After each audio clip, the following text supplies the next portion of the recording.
아, 네, 지난 2주 동안에 좀 약간 코비드 상황에 좀 어려움을 겪는 예, 분들 가운데서 우리가 어떻게 그냥 우리 아젠다를 가지고 들어가서 선교하는 게 아니고 그 어려움을 당하는 분들과 공감하면서 이제 하나님의 선교를 감당해낼까 그 이야기를 했죠. 그래서 예수님의 성육화 사건에서 그 해답을 찾았습니다. 아파하는 사람들과 함께 아파하시는 예수님, 그리고 또한 종이 되신 예수님, 그 예수님이 우리 가운데 오셔서 우리가 되셨을 뿐만 아니라 성전을 지어주셨다. 그 해답을 그 예수님의 그 사역에서 이제 우리 감성적인 부분을 담은 선교를 이야기를 했고요. 오늘은 좀 Thinking the World View, 좀 우리가 생각해야 될 부분들을 좀 함께 나누었으면 합니다. 우리가 어떤 세계관을 가지고 어떤 프레임으로 하나님의 선교를 보고 하나님의 선교를 감당해내느냐가 너무 중요하다는 생각이 들었어요. 제가 책을 하나 소개하겠습니다. 이 책은 읽으실 필요 없는 거고요. 제 얘기를 하려고 제가 제 스토리를 얘기해 드리려고 이 책을 소개합니다. 제가 17살 때 미국에 와서 지금까지 한 40년 이상을 살았는데요.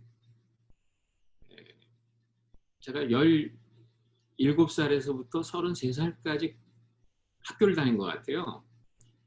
근데 학교를 다니는 동안에 제가 여러 클래스를 했습니다. 그 중에 저에게 가장 도움이 됐던 클래스 하나를 골라보라고 하면 제가 UCLA 3학년 때 역사란 무엇인가라는 과목이 있었어요.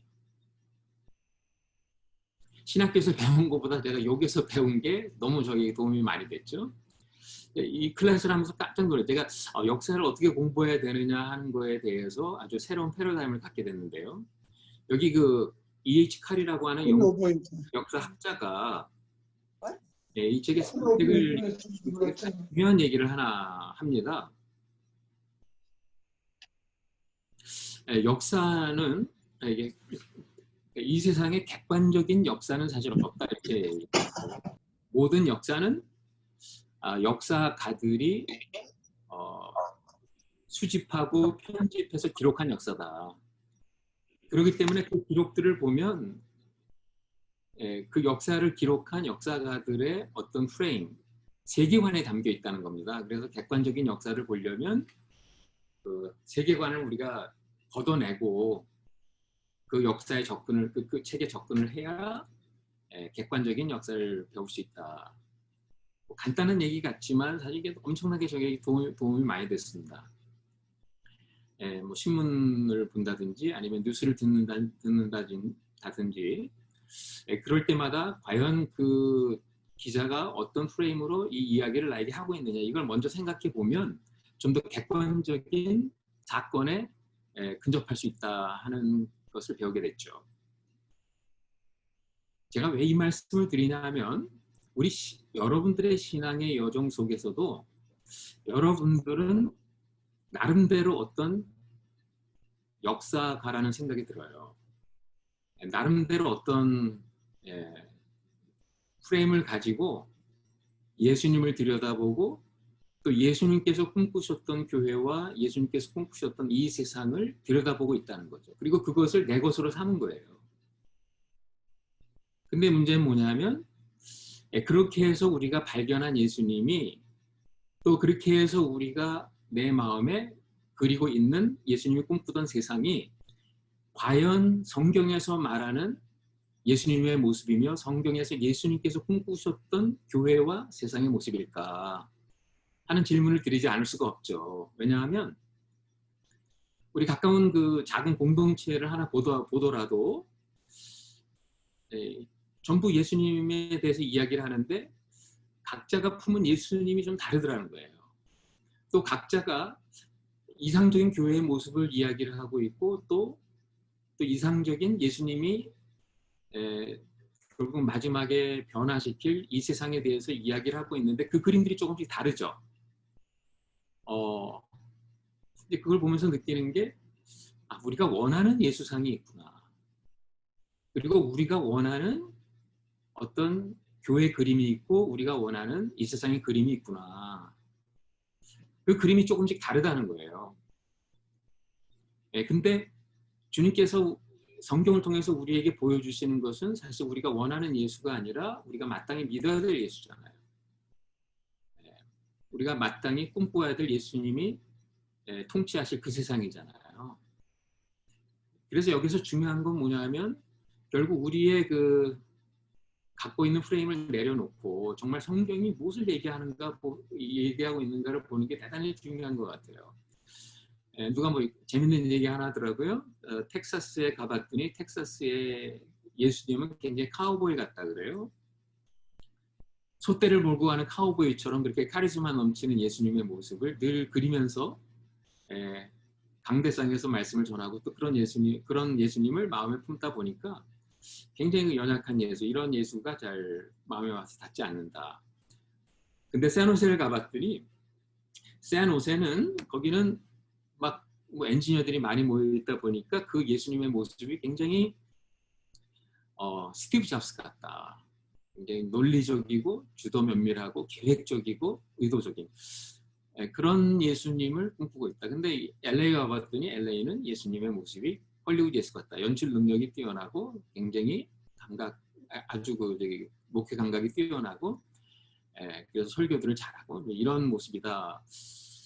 좀씩 다르다는 거예요. 그러다 보니까 그 예수님, 내가 원하는 그 예수님을 통해서 꿈꾸는 어떤 교회의 모습이나 세상의 모습이 다를 수밖에 없다는, 거기에서 제 이야기를 좀 출발하려고 합니다. 그래서 세계관을 아는 게 대단히 중요하다는 생각이 들어요. 다른 사람 얘기가 아니고 사실은 제 얘기입니다. 지난 40년 동안의 저의 신앙의 여정은 끊임없이 내가 원하는 예수를 내려놓고 내가 믿어야 될 예수님을 내 마음에 품는 삶의 여정이었다. 이렇게 제가 이야기할 수 있고요.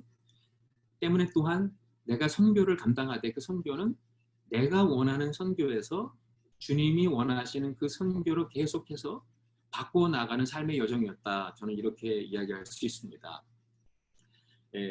몇 가지 제가 좀 예를 들면서 좀 문제 제기를 하려고 합니다. 여러분들도 이런 질문에 한번 스스로 대답해 보시면 어떨까 하는 생각이 들어요. 너무 중요한, 우리가 하나님의 선교를 이야기하는데 이 질문에 대해서 어떤 대답을 갖느냐는 굉장히 중요한 것 같아요. 이 세 가지가 사실은 하나님의 선교라는 이 주제를 다 커버한다고도 볼 수가 있어요.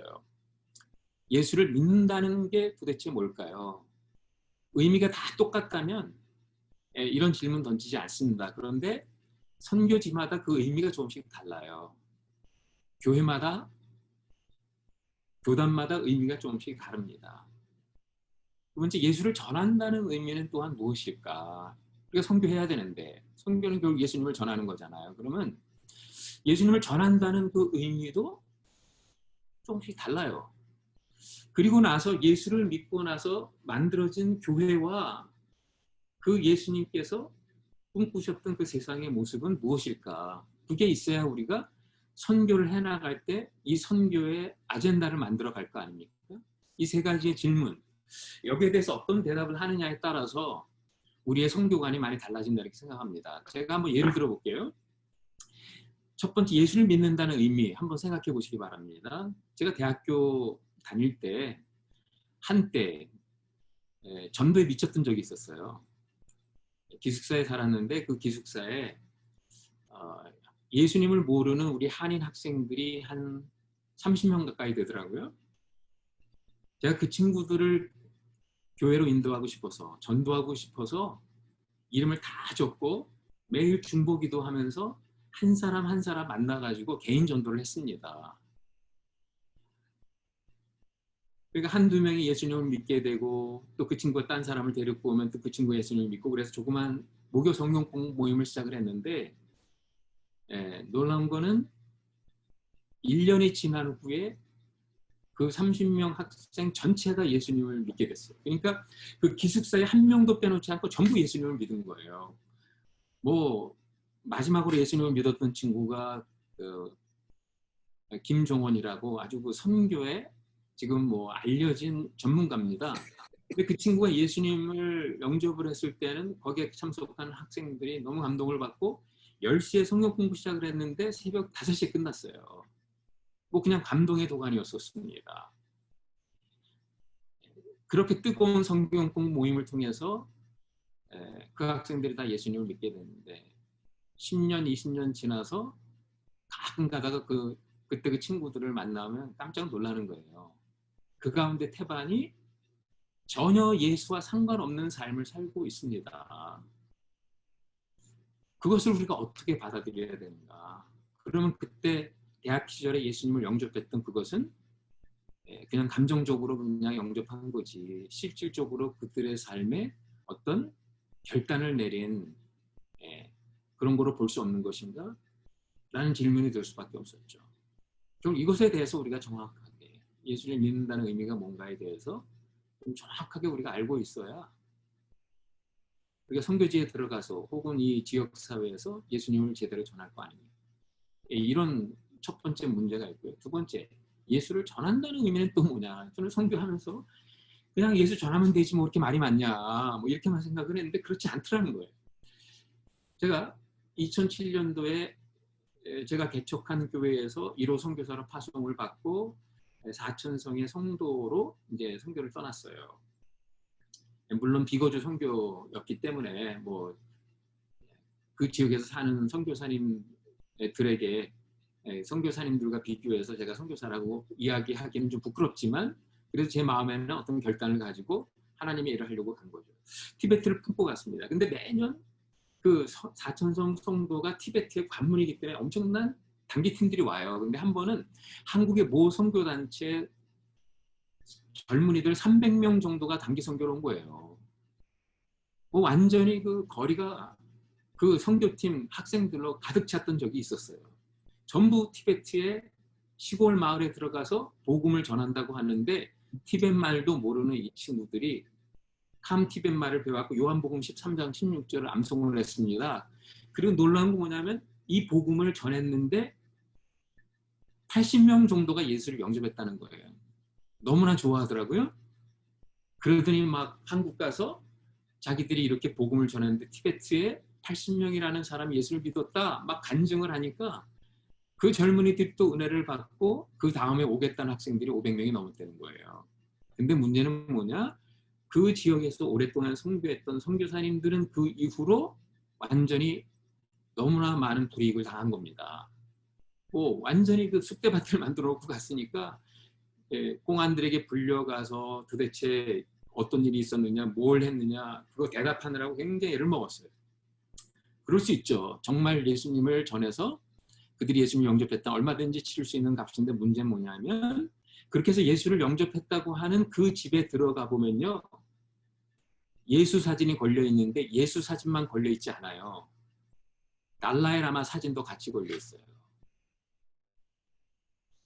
요한복음 3장 16절을 전했는데 하나님이 세상을 이처럼 사랑하사 오늘 송병주 목사님 말씀에 하나님이 세상을 이처럼 사랑하사 해서 하나님이라는 단어를 티베트의 캄족속의 말로 옮기면 단어가 하나밖에 없습니다. 그 단어는 부처라는 단어입니다.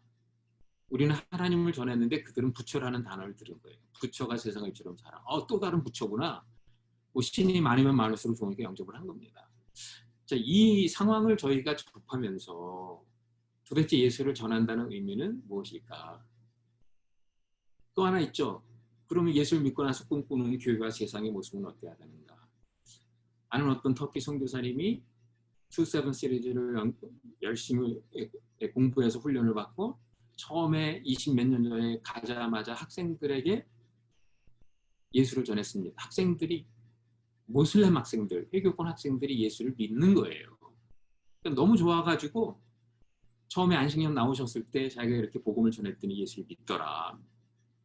선교가 생각보다 쉽다 이러더라고요. 근데 안식년 끝나고 돌아갔는데 예수를 믿었다고 하는 그들이 전부 무슬림으로 돌아갔다는 거예요. 무슬림들이 자기들의 공동체를 포기하고 예수를 믿게 됐다는 얘기는 그냥 예수님만 머리로 달랑 믿은 게 아니거든요.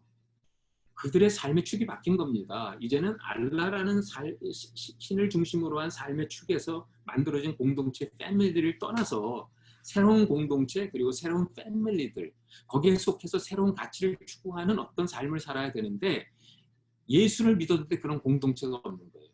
그런 패밀리가 없는 거예요. 그러면 도대체 예수님을 믿고 나서 어떤 교회를 우리가 꿈꾸고 있느냐, 어떤 세상의 모습으로 만들어야 되느냐 하면 선교에 대한 아젠다가 없는 거예요. 저는 이런 문제들을 보면서 이게 왜 이런 문제가 생겼는가 그걸 좀 한번 생각해 봤던 적이 있었습니다. 저 나름대로 우리가 너무 처음에 예수님을 믿을 때 구원이라고 하는 이 문제를 굉장히 수학 방정식을 푸는 것처럼 받아들였다는 생각이 들어요. 사실 여기에 제가 소개한 이 모든 전도지는 미국에서 만든 겁니다. 그러니까 미국 사람들이 가지고 있는 어떤 인디비주얼리즘, 개인주의, 그리고 굉장히 프라그매티즘 이러한 프레임 안에서 그들이 편리하게 만들어놓은 전도지예요. 그러다 보니까 이 모든 전도지 안에는 기가 막힌 논리적인 어떤 수학 방정식처럼 풀어나가는 구원에 대한 어떤 프로세스는 이야기하고 있는데 없는 게 있다는 거예요. 너무 축소지향적이고 아주 중요한 컨버전의 포인트가 빠져 있어요.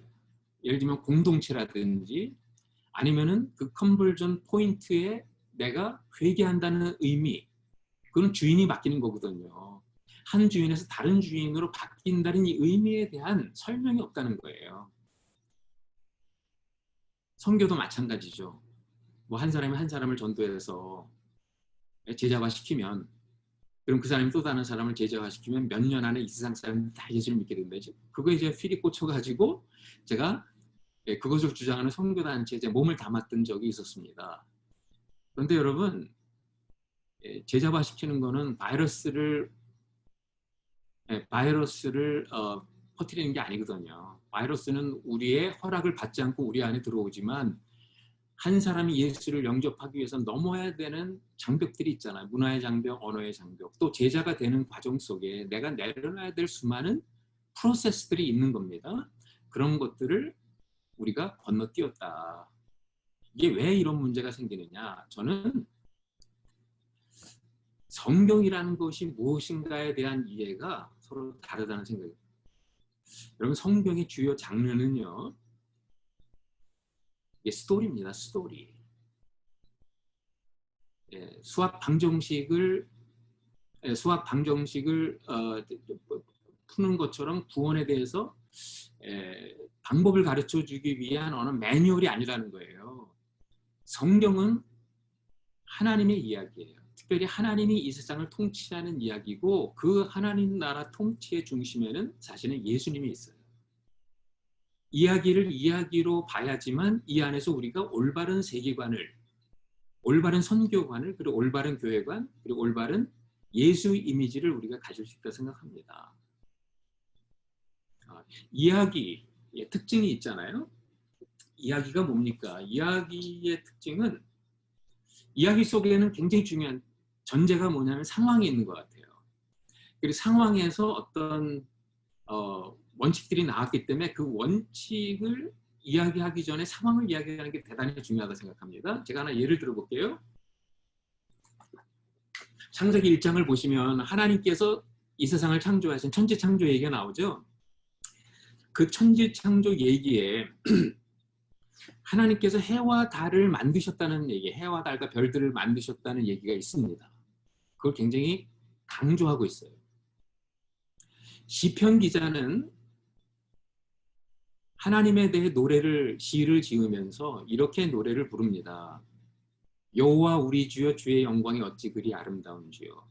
좀 건너뛰어서 주의 손가락으로 만드신 해와 달과 별들을 보니.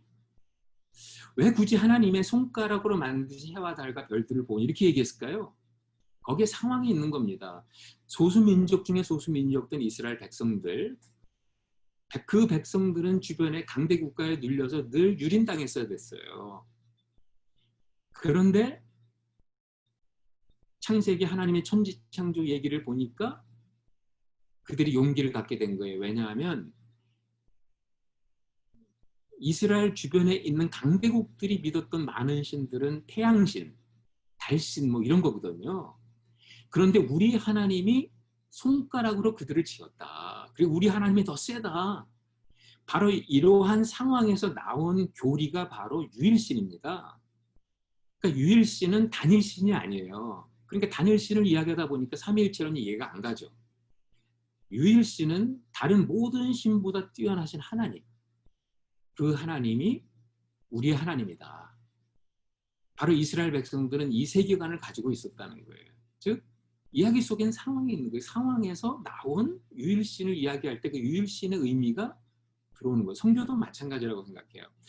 여러분 우리 기독교인들이 성령론을 이야기하지 않습니까? 근데 성령론을 이야기할 때 그 성령의 교리를 우리가 이야기할 때 사도행전 2장에 나오는 마가의 다락방 사건을 들 때가 많습니다. 그러니까 예수님을 처음 믿었을 때 막 성령이 임하고 거기에 불 같은 성령, 바람 같은 소리가 들리고 방언을 한다고 그렇게 나오잖아요. 근데 그게 하나의 이야기인데 그 이야기 속에서 그런 일어난 어떤 역사적인 사건인데 그거를 교리화시켜버리면 다 그렇게 해야 되는 거예요. 그럼 예수님을 믿으면 다 방언해야 되고 그럼 거기까지는 좋은데 그럼 그 다음 것도 해야 되잖아요. 자기 물건들을 다 내 거 없이 나눴었잖아요. 그럼 그것도 우리가 교리화시킬 수 있나요? 내 재산 다 팔고 그렇게 해야지만 과연 그게 사도행전 2장을 따라가는 것입니까? 무슨 얘기인고 하니 상황이 있다는 거예요. 상황. 그리고 상황에서 나온 어떤 원리들이 있어요. 그리고 그 원리들이 만들어지기까지는 질문이 있고 질문에 대한 해답을 만드는 프로세스 과정이 있었다는 겁니다. 바로 이 얘기를 우리 송병준 목사님의 그 간단한 비디오 클립을 통해서 제가 여러분들에게 소개한 거예요. 제가 시간 좀 단축하려고 이제 다른 분이 하신 거는 건너뛸 겁니다. 결국 세상이 어떻게 시작되었느냐라는 질문. 그리고 왜 이 세상이 이 모양 이 꼴이냐. 문제가 뭐냐. 그리고 어떻게 해결하느냐. 결국 이 질문에 대한 대답이 세계관입니다. 성경은 이 이야기를 하고 있다는 거예요. 정말 그렇습니까? 예, 그래요. 여기에 대해서 좀 더 많이 공부하기를 원하시는 분들은 좀 영어가 되시는 분들은 이 책을 참조하시면 되겠습니다. Transforming Vision, Shaping Christian Worldview. 제가 건너뛸 거예요. 여기 굉장히 좀 복잡한 얘기를 하고 있는데 송 목사님께서 아주 간단하게 말씀해 주셨습니다. 자, 성경의 이야기는 사실 이겁니다. 그 이야기는 하나님 나라 이야기고 그 하나님 나라가 넓혀져가는 선교의 이야기다. 근데 이 이야기를 우리가 둘로 나눌 수가 있죠. 창세기 1장, 11장, 그리고 창세기 12장부터 계시록 22장. 이거 큰일 날 소리 하고 있는 것 같습니다. 이거 자칫 잘못하면 이단 소리 들을 수도 있어요. 보통 성경을 둘로 나누면 신약 구약이잖아요. 근데 저는 이렇게 나누는 게 굉장히 구원론적으로 아니면 성경학적으로 맥센스하다 이렇게 생각을 합니다. 창세기 1장부터 11장까지는 문제가 뭐냐는 거예요. 하나님이 세상을 이렇게 창조했는데 왜 세상이 요망이 꼴이냐? 죄 때문이다. 이게 1장부터 11장까지 얘기고 그 앞뒤로 선악과 사건과 바벨탑 사건을 보여주면서 1인 탕자가 집단적 탕자가 되어서 세상이 이렇게 됐다는 것을 보여주고 있죠. 그게 문제예요. 그런데 하나님이 해결해 주셨어요. 어떻게 해결해 주셨죠? 예수님을 통해서 해결해 주셨습니다. 결국 인생의 해답은 예수님입니다. 창세기 12장부터 계시록 22장까지는 예수님 얘기라고 저는 생각해요. 김도현 교수님은 이거를 선교의 궤적으로 이렇게 풀었잖아요. 근데 그 선교의 궤적의 컨텐츠는 예수님이다라는 얘기를 저는 하고 있는 거예요. 그래서 어떻게 창세기 12장부터 말라기 마지막까지 이스라엘의 역사를 통해서 하나님의 선교의 궤적을 보여줬네. 그 문제는 제가 다루지 않겠습니다. 김도현 교수님의 그 아티클을 보시면 돼요. 저는 그 안에 담겨 있는 그 컨텐츠가 뭐냐. 자, 그럼 여러분들이 질문하실 거예요. 그럼 이스라엘 역사는 왜 그 중간에 집어넣었지? 바벨탑 사건 이후에 그냥 예수님 사건으로 건너뛰면 되지. 왜 이스라엘 역사를 그 중간에 끼워 넣었을까? 이 질문이 계시지 않습니까? 제가 이 부분은 나중에 시간이 없을 것 같아서 이 부분만 간단하게 제가 다루고 창세기 1장으로 가서 하나님의 통치가 어떻게 시작이 되었는지 한번 이야기해 보도록 하겠습니다. 그럼 구약 성경에서 이스라엘 역사를 보여줍니다. 근데 그 이스라엘 역사가 굉장히 복잡한 것 같은데 사실은 간단한 역사예요. 그 이스라엘 역사는 저는 하나의 내비게이션이라고 생각을 합니다. 내비게이션. 제가 지금 사무실에 있습니다. 사무실에 오기 위해서 저는 내비게이션을 켜고 그 내비게이션을 따라서 여기까지 왔어요. 프리웨이에서 어디에서 프리웨이로 들어가라, 그리고 어디에서 프리웨이에서 내려라, 그리고 레프트나 라이트나 그 사인판들을 따라왔더니 우리 사무실에 도착을 했습니다. 구약의 역사는 마지막 파이널 데스티니인 예수님으로 가는 하나의 내비게이션입니다. 거기에 사인판이 딱 4개가 있어요. 이게 이스라엘 역사의 전부입니다. 첫 번째 사인판은 아브라함이에요. 두 번째 사인판은 출애굽. 세 번째 사인판은 다윗 왕국이고 네 번째 사인판은 바벨론 왕국인데 세 번째까지는 사인판이 제대로 서 있었는데 마지막 바벨론 포로 생활 여기에서는 사인판이 풀어졌어요. 꺾어진 사인판입니다. 그렇기 때문에 예수님이 오신 것, 사인판을 제대로 세워주신 겁니다. 김도현 교수님은 이것을 한 사람을 통해서 모든 민족으로 뻗어나가는 선교의 궤적, 한 민족 출애굽 사건을 통해서 한 민족을 통해 다른 나라로 뻗어나가는 선교의 궤적, 시온성을 통해서 땅끝까지 나아가는 선교의 궤적, 이렇게 푸셨어요. 그거는 마컴이라는 교수님의 미션 오브 갓이라는 책에서 참조한 거예요. 그런데 그 안에 컨텐츠는 뭐냐? 저는 이 세 개의 사인판 속에 예수님의 구원론과 예수님의 품고 계신 세상이 어떤 세상인지 다 나타나 있다고 봅니다. 아브라함을 통해서 예수님은 이 메시아는 어떻게 오시느냐를 우리에게 보여주고 있는데 아브라함을 통해서 보여주는 메시아의 탄생은 이스마엘의 방식이 아니라 이삭의 방식으로 오신다는 거예요. 이스마엘은 뭐 인간의 필요에 의해서 쓱싹쓱싹 해가지고 그냥 아들을 낳은 거예요. 그렇게 메시아는 오시지 않는다는 거예요. 판타지가 아니라는 겁니다. 인간의 필요에 의해서 오는 분이 아니라는 거예요. 이삭의 방식으로 오신다. 그 얘기는 뭐냐면 약속을 하시잖아요. 근데 그 약속이 과연 지켜질까? 오랜 기다림이 있었어야 됐어요. 오래 기다렸기 때문에 거긴 믿음이 필요했어요. 아, 메시아는 그냥 어느 날 단군 신하처럼 이 땅에 오시는 분이 아니구나. 메시아는 약속하시고 그 약속을 지키시는 하나님의 언약 속에서 우리 가운데 오시는 분이구나 하는 것을 확실하게 가르쳐 주시는 장면이 저는 아브라함의 사건이라고 생각해요. 그러면 그분이 메시아가 오셔서 무엇을 할 것이냐? 우리를 해방시킬 거다. 출애굽시킬 거다. 결국 죄의 권세에 붙들려 있는 우리들, 그러니까 바로의 왕에 붙들려 있는 이스라엘 백성들, 죄가 왕노릇하는 그 죄의 왕국 속에 살아가는 우리들을 해방시켜서 출애굽을 시키시고 홍해를 건너게 하실 것이다. 그게 바로 우리 구원의 컨텐츠잖아요. 그런데 그 일이 벌어지기 위해서는 재앙이 필요해. 재앙. 10가지 재앙이 심판이 있어야 되는데 여러분 10가지 재앙입니다. 10가지의 심판인데 처음 9번의 심판과 10번째 심판, 재앙의 차이를 여러분 아십니까?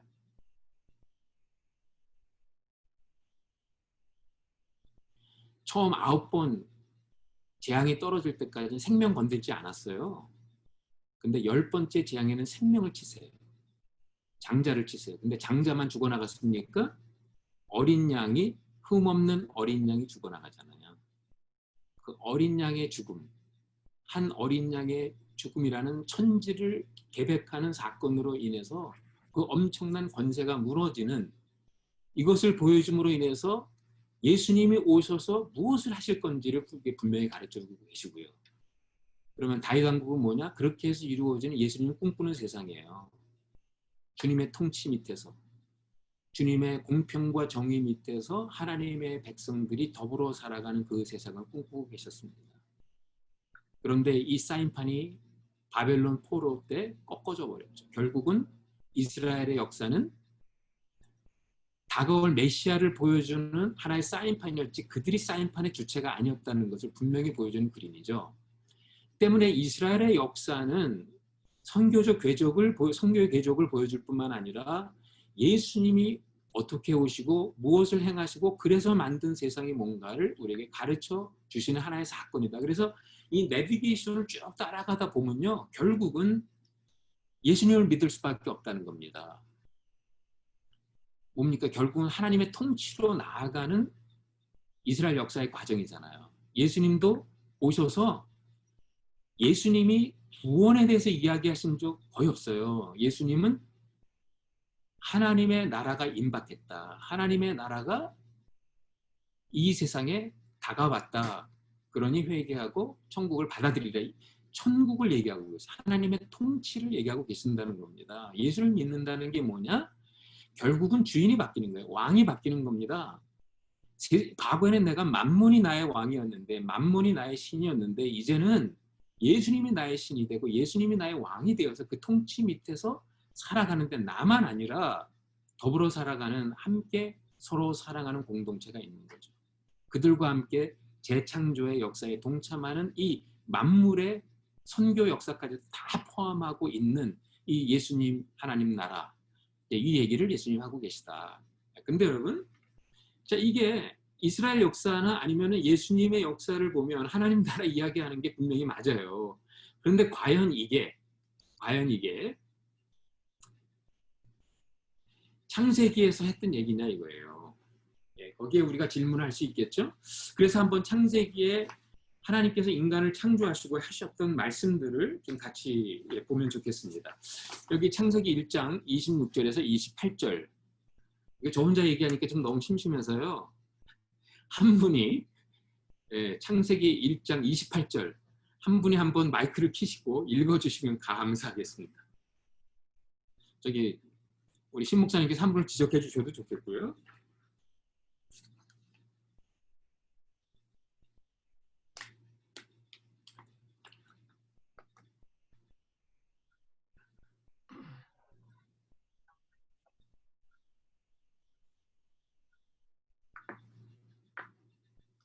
자, 그럼 신 목사님 읽어주십시오. 제가 읽을까요, 그냥? 네, 읽어주세요. 하나님이 그들에게 복을 주시며 그들에게 이르시되 생육하고 번성하여 땅에 충만하라. 땅을 정복하라. 바다의 고기와 공중의 새와 땅에 움직이는 모든 생물을 다스리라 하시니라. 아멘. 하나님의 통치의 개념이 이스라엘 역사에서 처음 등장한 게 아니에요. 하나님 통치, 하나님 나라의 개념은 창조 때부터 있었습니다. 이게 다스리라는 단어가 그것을 우리에게 보여줘요. 하나님의 통치를 담은 하나의 중요한 단어입니다. 하나님께서 사람을 창조하셨어요. 하나님의 형상대로 창조해 주셨습니다. 그리고 그들에게 복을 주시면서 이렇게 하라 말씀해 주셨는데 이걸 컬처럴 맨데이트라고 부르죠. 혹은 선교의 맨데이트. 그레이트 커미션이 있기 전에 하나님이 이렇게 우리더러 생육하고 번성하고 땅에 충만하고 땅을 정복하고 그리고 이 세상의 피조물들 다스리라고 명령해 주셨습니다. 굉장히 선교적 소명이 이미 이 안에 담겨 있는 거죠. 그런데 이 하나님의 복을 우리가 어떻게 이해하느냐에 따라서 우리 한 개인의 선교의 아젠다가 달라지고요. 그리고 한 교회의 선교의 아젠다가 달라져요. 여기서 우리가 분명히 구별해야 될 건 뭐냐면 보편적인 복이 있고 특별한 복이 있습니다. 그러니까 모든 생물들에게 허락해 주신 그냥 보편적인 복이 있어요. 그러니까 노력하지 않아도 애쓰지 않아도 모든 생명체들은 이걸 해내요. 그게 뭘까요? 생육하는 거, 번성하는 거, 번식하는 거죠. 그리고 땅에 충만한 거는 이거는 모든 하나님의 피조물들이 다 하는 겁니다. 그러니까 우리가 요것만을 우리의 복이라고 생각한다면 우리는 동물의 세계에 사는 다른 피조물과 다를 바가 없다는 거예요. 우리 코비드-19 지금 겪고 있는데 이 코비드-19이야말로 이 번식력이 얼마나 강합니까? 뭐 순식간에 땅끝까지 뻗어나가더라고요. 그러니까 그런 생명체가 그런 미생물이 더 잘하고 있다는 거죠. 그런데 하나님의 교회가 그냥 생육하고 번성하고 땅에 충만한 것을 지상 명령으로 붙들고 여기에 우리의 목을 걸고 있다면 우리는 복의 의미를 잘못 이해한 거다. 우리는 진정한 하나님의 성도를 감당하는 게 아니라 그냥 번식 성장론자들로 남아있는 것이다 라고 합니다. 중요한 포인트는 뭐냐? 여기에서 다스리다라는 문제입니다. 여기 다스리다. 예, 우리 인간에게만 허락해 주신 게 다스림이고, 이 다스림은 다른 어떤 피조물들을 할 수가 없어요. 이거는 하나님의 형상대로 지음받은 우리들에게만 허락된 고유의 복입니다. 이 세상을 다스려 나가는 겁니다. 자, 하나님께서 이 세상을 창조하셨어요. 모든 피조물들을 만드셨어요. 그리고 하나님의 형상대로 아담을 지으신 후에 아담에게 이렇게 말씀하십니다. 야, 내가 이 세상을 창조했는데 너만은 나를 닮았다. 너는 나의 형상이다. 그러니까 내가 너를 이 만물의 나의 하나님의 대리자로 세울 테니 네가 내 대신 이 세상을 다스려 나가라. 이 복을 주신 겁니다. 목적이 분명히 있는 거예요. 그렇게 아담과 하와가 하나님의 대리자로서 이 세상에 들어가서 다스리기 시작할 때 다른 피조물들로 하여금 아담과 하와의 다스림을 보면서 하나님의 선하심, 하나님의 인자하심, 하나님의 성품을 배우기를 원하셨던 거죠. 그래서 그들도 또한 하나님께 영광을 돌리기를 원하셨던 그 목적이 있었던 겁니다. 성교적 목적 아닙니까? 하나님의 성교가 여기서부터 시작된 거 아닙니까? 자기를 대신해서 통치할 한 사람을 세우고 그로 하여금 통치하게 하면서 결국 하나님의 성품들을 이 세상에 드러내기를 원하셨던 모습이 담겨 있는 거죠. 그렇기 때문에 이 세상 그 당시에 모든 만물들은 아담을 보면서 하나님을 보게 된 거예요. 하나님이 이렇게 생겼구나. 하나님의 성품 이런 것이구나 깨달았는 거죠. 제가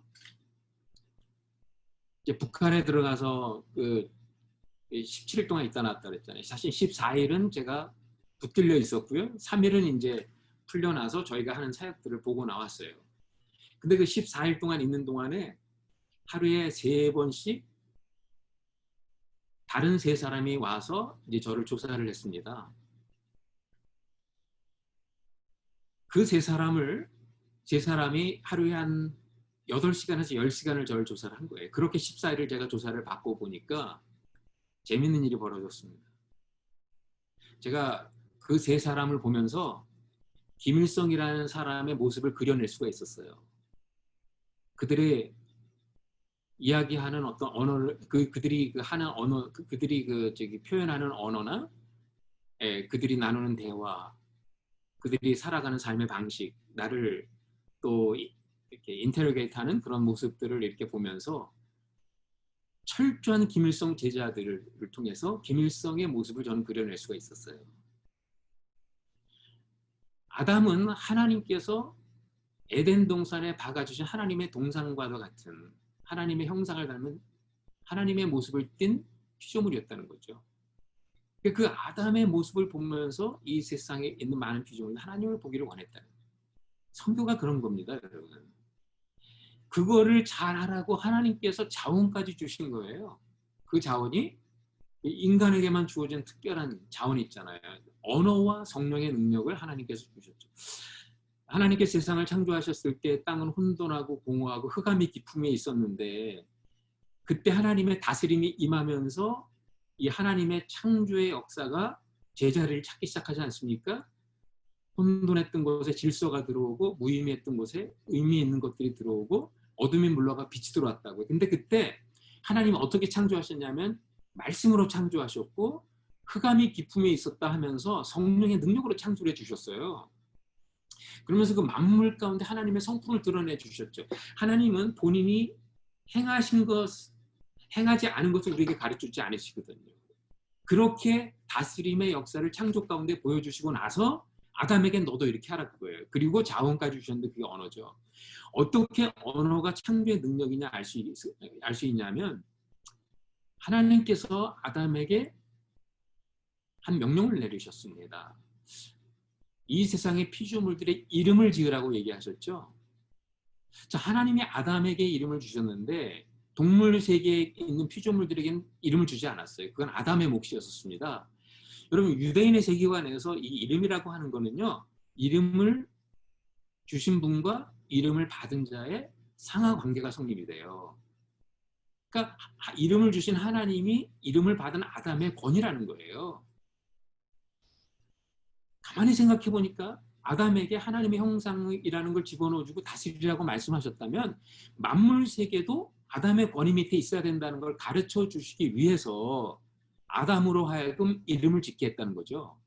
그러니까 이름을 짓는 과정 속에서 이 세상의 피조물들이 아담의 권위 밑에 들어왔고 아담은 그 권위 가지고 잘 통치를 해 나갔습니다. 그런데 어느 날 이게 헷가닥한 거예요.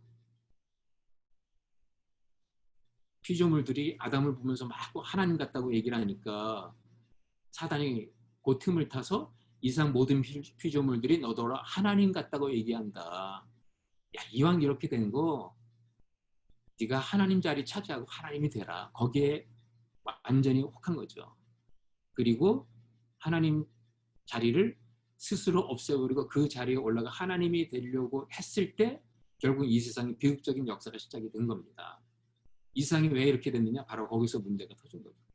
그렇다면 이 두 개를 비교하면서 우리는 결국은 하나님의 통치를 받은 우리가 하나님의 다스림을 감당하기 위해서 분명히 깨달아 알아야 될 그 다스림의 모양을 정확하게 이해하고 넘어가야 된다고 생각을 합니다. 뭐냐면 분명히 하나님의 다스림은 만물의 질서 속에서 이루어지는 사건이에요. 그리고 이 다스림은 이 세상 사람들이 이해할 수 없는 다스림이에요. 우리가 보통 다스림 그러면 결국 우리가 위에 올라가서 막 군림하는 걸 생각하잖아요. 내가 일단은 높아져야 된다. 위에 올라가야 된다. 내가 이렇게 애쓰고 노력하고 공을 들여서 희생했던 것은 그 결과로 주어지는 나의 프로모션. 그래서 끊임없이 나는 상향적으로 올라가고 이런 다스림을 우리는 보통 생각한다고. 근데 사실은 아담의 다스림은 그게 아니었잖아요. 청지기의 직분을 감당하는 거. 결국은 섬기는 거였었어요. 하나님이 만들어 놓으신 이 세상을 섬김에도 사랑을 가지고 잘 섬겨내는 그런 아주 영어로 말하면 업사이드 다운의 다스림을 했다는 거죠. 결국 그걸 통해서 세상이 하나님의 만물 질서 속에 들어왔는데 아담이 하나님 자리를 지워버리고 화살표를 위로 향하게 되었을 때 결국은 모든 다스림이 뒤집어져 버린 거예요. 그러니까 지금 우리가 사는 세상은 다 물감서서 바라보는 세상인 거예요. 그러니까 모든 사람들이 다스린다 그러면 생각하는 게 바벨탑을 쌓는다. 피라미드를 쌓자. 그런데 그런 세상에서 구원한 아브라함을 통해서 하나님이 보여주신 그림은 야, 피라미드 쌓지 말라. 바벨탑 쌓지 말라. 너는 우물을 파라. 장막을 쳐라. 그러면서 업사이드 다운 다스림을 가르쳐 주셨다는 거죠. 자, 우리가 선교를 이야기합니다. 결국 하나님의 교회가 감당해야 될 선교, 그것을 많은 프로그램들을 가지고 여러 교회가 감당해요. 제가 나가는 미국 교회 같은 경우는 지금은 여기 죄송합니다. 제가 아직 지금은 여기 교회지만 제가 한때 우리 딸이 나가는 미국 교회를 다녔어요. 근데 그 교회가 저는 선교적인 교회라 그래서 그 교회를 갔거든요. 한번 한 달 동안 성도들에게 그 선교 프로젝트 광고를 내고 그리고 마지막 한 달 후에 선교 헌금을 걷는데 한 번에 11 밀리언이 거쳤으니까요. 그리고 그걸 가지고 엄청나게 많은 일들을 인도에 지금 하고 있어요. 그리고 거기에서 거둔 헌금을 가지고 근처에 있는 어려운 히스패닉 동네에 가가지고 푸드트럭 돌리고 학용품 나눠주고 그렇게 열심히 한다고요. 자, 그렇게 열심히 하는데 제가 그 교회 다니는 동안에 그 교회에서 히스패닉 계통의 성도를 한 명도 만나본 적이 없어요. 열심히 프로젝트 하는데 뭐냐면 감당하고 있는데 그 방식이 어떤 것이냐면 익셉셔널리즘이에요. 우리는 특권을 가지고 있으니까 우리가 가진 엄청난 자원을 가지고 내가 너를 도울게. 분명히 선교의 일을 하고 있는데 그 방식은 업사이드 다운 방식이 아니라는 거예요. 이해가 되시겠죠? 모든 다스림, 예수님이 보여주신 다스림, 그 이후에 하나님께서 어린 양을 통해서 이 세상을 통치해 나가시는 그 모든 다스림의 모양은 물건함 서서 살아가는 세상 속에 완전히 업사이드 다운한 다스림을 가르쳐 주신 예수님이다. 선교의 컨텐츠의 핵심은 이거라고 생각을 합니다. 제가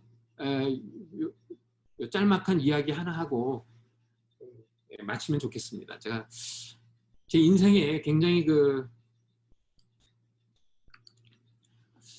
어떤 한 목사님을 한때 나의 젊은 시절에 담임 목사님을 모셨다는 걸 좀 굉장한 행복으로 생각을 합니다. 그분이 누구냐면 제가 영락교회 대학부에 있을 때 저희 담임 목사님이셨던 김기영 목사님을 굉장히 그분이 저의 담임 목사님이었다는 걸 굉장히 행복하게 생각을 해요. 그분이 저에게 뭐 개인적으로 한마디 따뜻한 말을 해주신 적 없고 또 그분이 강대상에서 막 선교에 대해서 외쳐서 내가 선교사가 됐고 뭐 이런 거 아니에요. 그냥 그분이 내렸던 몇 가지 중요한 결정들이 있었는데 그 결정을 보면서 저는 업사이드 다운 다스림이 뭔가에 대해서 생각을 많이 하게 됐죠. 결국 우리의 신앙이라는 게 뭐냐? 결국은 지난 1년 동안 내가 내린 결정, 그걸 적어보면 됩니다. 그게 나의 오늘의 신앙의 모습이에요. 나는 관계 속에서 어떤 결정을 내렸느냐? 나는 물질에서 어떤 결정을 내렸느냐? 나는 이 코비드-19 상황에서 어떤 결정을 내려가고 있느냐? 그게 내 신앙의 모습이잖아요. 근데 그때 영락교회가 갑작스럽게 부흥이 되다 보니까 장소 문제가 생겼죠. 그래서 이사를 가야 되는데 말이 많았어요. 뭐 돈은 많이 걷었죠. 그리고 숫자는 많이 늘어났죠. 그러니까 어느 지역에 이사를 가도 그 교회는 감당할 수가 있었어요. 그때 많은 젊은이들은 그래도 서버브에 있는 교회, 외곽지대에 좀 좋은 동네에 가서 거기서 장소를 넓게 해서 예배당을 짓고 교육관을 짓고 펠로시홀을 지으면 나중에 우리 자녀들을 거기서 잘 키울 수 이런 기대감이 있었는데 그런 모든 좋은 장소들을 다 마다하시고 목사님이 선택하신 장소는 지금 다운타운의 그 장소입니다. 지금은 좋아졌죠. 그때까지만 해도 그 장소는요. 완전히 우범지대예요. 밤에 다닐 수가 없습니다. 그때 주변에 아는 형님들이 그랬어요. 나 거기로 이사 가면 내 자녀들을 데리고 거기에서 신앙교육 시키기 힘들다. 이런 얘기들을 우리 아는 선배들이 많이 하셨어요. 근데 뭐 김경 목사님 그때 내린 그 어떤 결정 가운데 여러 버전이 있는데 뭐 목사님 돌아가셔서 아무 말씀 없으시니까 저는 제가 들은 버전을 이야기를 합니다. 그 목사님께서 이러셨대요. 나라고 그런 좋은 동네 가서 교회를 짓고 싶은 마음이 없었겠느냐. 근데 그런 동네를 이사 가려고 보니까 그런 동네에 다른 한국 교회가 있다 이거예요. 근데 우리 같은 영락교회 같은 큰 교회가 그 동네를 이사 가게 되면 그 근처에 있는 교회들 너무 힘들다. 문을 닫을 수 있다. 우리 교회 때문에 다른 교회 피해 줄 수 없다 해서 한인교회가 하나도 없는 동네를 찾은 게 거기라고 합니다. 사실 세상적인 어떤 규모의 경제학이나 경영학 논리를 보면 말이 안 되는 결정이잖아요. 세상적으로 그렇게 결정하면 안 됩니다. 그러니까 그때 이 결정 내린 건 업사이드 다운 결정이었었어요. 사실은. 그렇게 해서 다운타운에 오게 됐는데 그때 청년부 수련회를 한다고 해서 찾아갔는데 거기에서 목사님이 하셨던 말씀이 생각이 나요. 복음에 대해서 간단하게 복음적인 삶에 대해서 이렇게 말씀해 주시더라고요. 복음적인 삶은 내가 불편함으로 딴 사람 편안하게 해주는 거다. 선교가 뭐냐? 내가 불편한 자리에 들어가서 그곳에 있는 지역 사람들을 편안하게 해주는 거다. 너무나 쉽게 말씀해서 너무 인생에 오래 남아요. 그렇게 해서 10년, 20년 지났는데 나성영락교회가 미주에서 가장 큰 교회가 됐다 그러면 할 말 있잖아요. 그렇게 포기했더니 하나님 축복해 주셨다. 근데 그렇지 않거든요. 그런데요, 그때 한때 일어났던 사건들이 있었어요. 뭐냐면 세상 사람들이 교회를 우습게 보지 않았어요. 그리고 여러 교회들이 같이 성장을 했어요. 한 교회만 성장한 게 아니에요. 그때가 사실 이민교회의 완전히 전성기였었습니다. 그리고 목사님 은퇴하시고 이북에 가셔서 이북에서 6.25 때 헤어진 사모님 만나 뵙고 거기서 심장마비로 돌아가셨죠. 저는 그 목사님이 저의 인생에 한때 저의 담임 목사님이셨던 게 너무 행복해요. 근데 놀라운 건 이겁니다. 그분이 강대상에서 선교가라고 한 번도 외친 적이 없는데, 뭐 몇 번을 외쳤겠죠. 근데 거의 외친 적이 없는데, 영락교회 대학생들 가운데 가장 똑똑한 엘리트들이요, 선교사로 떠나는 거예요.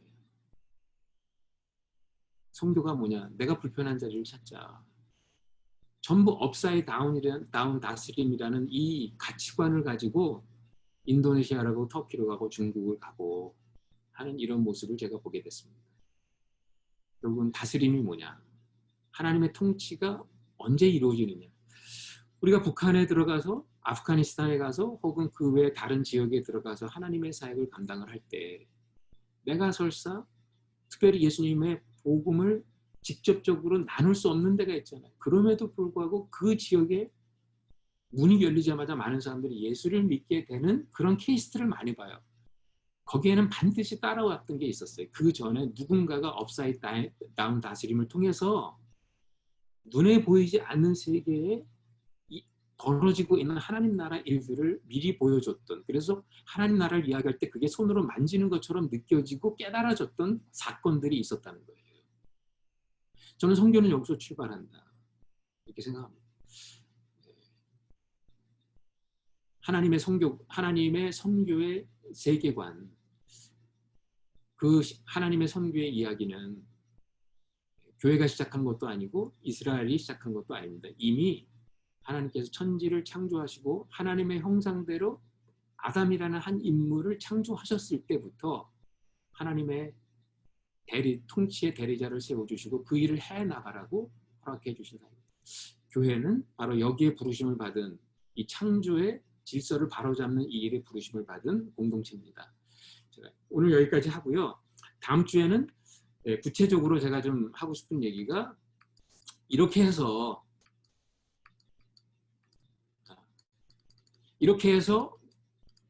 결국 해야 되는 두 가지가 있는데, 결론부터 드리면 성전운동, 이 다스림을 통해서 나타나는 게 성전운동이고 공동체 운동입니다. 왜냐하면 하나님의 형상론 안에는 다스림만 있지 않거든요. 이 다스림은 하나의 결과로 나타나는 것이고, 이 결과로 나타나는 다스림이 있기 전에 먼저 하나님과 나와의 관계에서의 기능이 있어요.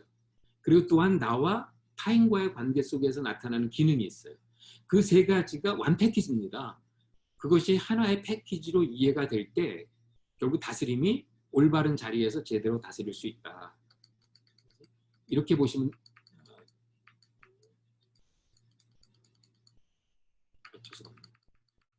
이거를 보면서 결론을 결국 이겁니다. 하나님의 형상, 만물과의 관계에서 다스림 이야기를 했는데, 하나님과의 관계에서의 하나님의 형상이 있고요. 또 타인과의 관계에서의 하나님의 형상이 있습니다. 이 세 가지가 한 패키지로 있고, 이것이 잘 사용되어질 때 결국은 하나님과 우리와의 샬롬, 나와 이웃의 공동체의 샬롬, 그리고 나와 만물과의 샬롬이 이루어지고, 이 그림이 결국은 마지막 새하늘과 새 땅의 그림 아닙니까? 새하늘과 새 땅, 하나님의 나라가 이 땅에 임할 때 보여주는 그 자리는 완벽한 샬롬, 하나님과의 관계가 타인과의 관계에 빗장이 없으므로 온전한 공동체가 이루어지고 하나님의 재창조의 역사가 완전하게 완성되는 그 그림이 마지막, 바로 이것을 향해 가는 큰 선교의 이야기가 성경 이야기다. 이 프레임을 가지고 예수를 믿는다는 게 뭐냐? 예수를 전한다는 게 뭐냐? 우리가 예수를 전하고 나서 꿈꾸는 교회와 세상의 모습은 어떤 거냐? 이 그림을 우리가 좀 제대로 그렸으면 좋겠다 생각이 듭니다. 네, 그만하고요. 55분 했는데